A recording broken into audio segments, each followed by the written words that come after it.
Frederick Douglass said, "Where there is no struggle, there is no progress." But since you do not go out and look for your history, you take which is given to you, and you think what is given to you is what you're supposed to get. The enemy will never give you the truth, and certainly will never give you your history. Teach.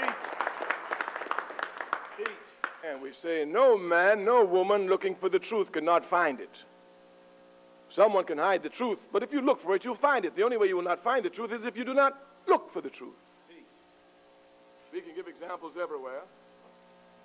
Some years ago, when at Spelman College, around the time when Martin Luther King's birthday had just become a holiday, I had the opportunity to speak at Spelman College. You know, those sisters were fired up. You know, Martin Luther King's birthday had just come. I mean, and they were out there. When I walked in, it was wall-to-wall Africans, and they were excited. I asked them a question.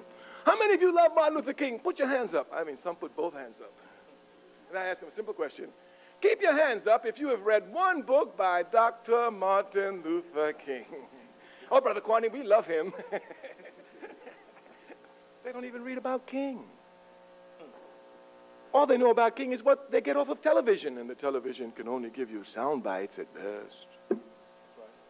The other young student came running to me and said, "Oh, you know, it was Dr. King's birthday recently." I said, "Yes." He said, "You know, I almost know his speech. I have a dream by heart." I said, "That's excellent." He said, "Do you know it's the best speech that Dr. King ever gave?" I told him, "Keep quiet.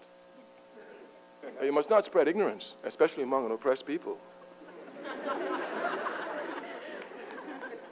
Anyone who knows anything about Dr. King knows that one of his most mediocre speeches is "I Have a Dream" speech. That's right. I commend one other speech to you if you really want to see Dr. King. It's called "Why I Oppose the War in Vietnam."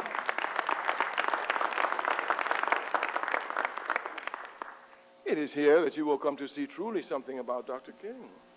I want to give you examples so you can see what your responsibility is. You must not think that the enemy will ever come, or anybody will ever come and give you instructions on your struggle.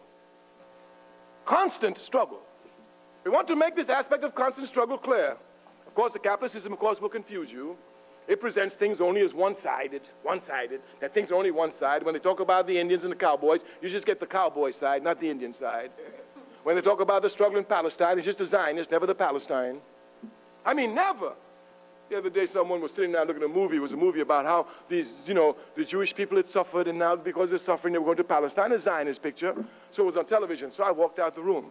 Someone said, "Oh, you are so racist." I said, "I'm racist." "Yes, this is a story. It's just a story about people suffering, and just that suffering, and you think." I said, "When last have you seen a picture of a Palestinian family suffering on television?" You will never see it. You will never see it because they don't want to work up your sentiments to support the Palestinians. So the only stories you see are suffering stories of them all the time, all the time, all the time.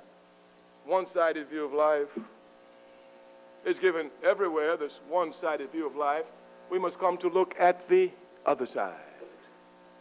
We must come to investigate the other side. And when you investigate the other side falls.